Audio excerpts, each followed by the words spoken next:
ପୁଅର ବଡ଼ ବାପା। କୋଉଠି ଘର ଆପଣଙ୍କର? ଆମ ଘର କପ୍ତିପଦା ବଡ଼ାମପଦା ଜାମବଣି ପଞ୍ଚାୟତ। କଣ ହେଇଛି? ସିଏ ହଠାତ୍ କାଲି ବିଷ ପିଇ ଦେଇଥିବାରୁ ତାକୁ ଆମେ ହସ୍ପିଟାଲ ନେଇକି କେତେବେଳେ ଆସିଥିଲୁ। ନେଇକି ଆସିଲେ?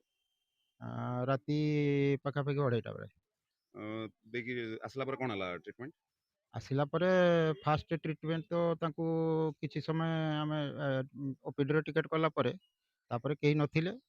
ଆଉ ସେ ଜଣେ ପିଅନ ଜଣେ ବାଲ୍ଟିର ଆମର ପଟାସ ପାଣି ଆଣିକି ଦେଲେ। ସିଏ ପୁଣି ନିଜେ ତାକୁ ପେଇ ନାହାନ୍ତି, ମୁଁ ନିଜ ହାତରେ ପେଇଲି। ତାପରେ ତାକୁ ହାତ ଲଗେଇକି ବାନ୍ତି କରାଇଲି।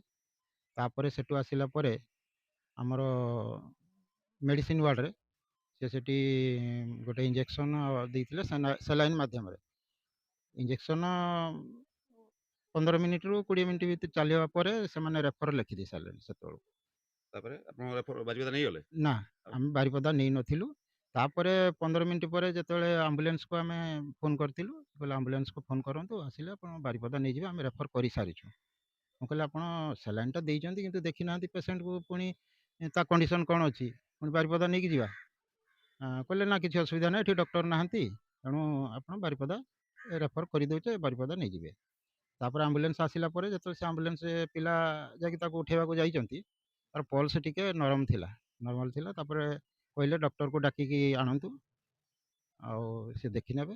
ଦେଖିଲା ପରେ କ'ଣ ଠିକ୍ ଠାକ୍ ଅଛି କି ନାହିଁ, ତାପରେ ଆମେ ନେଇକି ଯିବା ଆଉ।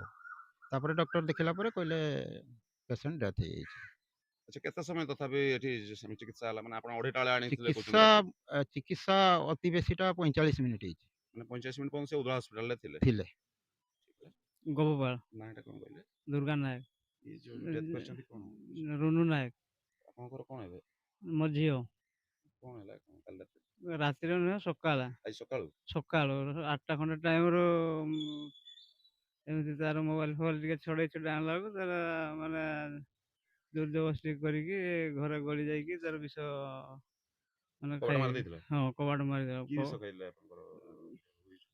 ଏଇ ଆମର ଯାହା ପୋକମରା? ପୋକମରା, ଧାନ ଗଛର ଯେ ପୋକମରା, ସେଇ ବିଷ। ଆଚ୍ଛା, ଇଏ ଆସିଲା ପରେ ଆପଣ କେତେବେଳେ ପହଞ୍ଚିଲେ ଆସିକି ଝିଅକୁ ନେଇକି? ଏଠି ଆସି ପହଞ୍ଚିଲେ ଆମେ ପ୍ରାୟ 8ଟାରୁ ଯଦି ହେଲା, ଆମେ ତଥାପି ସେଇ ବିଷ ଖାଇଲା ପରେ ଆମ୍ବୁଲାନ୍ସକୁ ଟ୍ରାଏ କଲେ ଇଆଡ଼େ ସିଆଡ଼େ। ଆଉ କେଣେ ଯଦି ଯେତେ ନହେଲା, ଆମେ କହିଲେ ଏଇଠି ଗଲା ଯେତେବେଳେ ଆମ୍ବୁଲାନ୍ସ, ଆଉ କ'ଣ କରିବା? ଆମେ କହିଲେ ସେ ଆସିଲା ବେଳକୁ ଡେରି ହେବ, ତାହେଲେ ଆମେ ବାଇକ୍ରେ ହେଲେ କିଛି ବାଟ ନେଇଯିବା କହିକି ବାଇକ୍ରେ ଆମେ କିଛି ବାଟ ନେଇ ଆସିଲେ। ମାନେ 3 କିଲୋମିଟର ବାଟ ଆମେ ନେଇ ଆସିଲା ପରେ ଆମ୍ବୁଲାନ୍ସ ଯାଇ ପହଞ୍ଚିଲା। ତଥାପି ଆମ୍ବୁଲାନ୍ସରେ ବସେଇକି ଆଣିକି ଏଠି ଉଦଳା ଆଣିଲେ? ପହଞ୍ଚେଇଲା। ଉଦଳା ଆଣିଲେ। ଉଦଳା ଆଣିଲା ବେଳକୁ ଯାହା କେତେ ସମୟ ହେଇଥିଲା ଉଦଳା ଆଣିଲା? ସେତେବେଳେ সময়ଟା 9ଟା 9ଟା ଖଣ୍ଡେ ପାଖାପାଖି। ପାଖାପାଖି ହେବ। ହଁ, ତାପରେ ଆସିଲା ପରେ ତାର ଆମର ଆମ୍ବୁଲାନ୍ସ ଯିଏ ସାର୍ ଯାଇଥିଲେ, ସେ ତାଙ୍କର କ'ଣ ଚାଷୀ କାଗଜ ଫାଗଜ ଆଣିକି ଯାଇକି ଟ୍ରିଟମେଣ୍ଟ କଲେ। ଏଇ ସେନାର 2ଟା ଦେଇଥିଲେ, ଅକ୍ସିଜେନ୍ ଲଗେଇଥିଲେ। ତାପରେ ସେ ଚାଲତେ ଚାଲତେ ତାର ଇଆଡ଼େ କଟିଗଲାନି ଝିଅ ଆଉ। ମାନେ ପାଖାପାଖି କେତେ ସମୟ ଏଠି ଟ୍ରିଟମେଣ୍ଟ ହେଲା?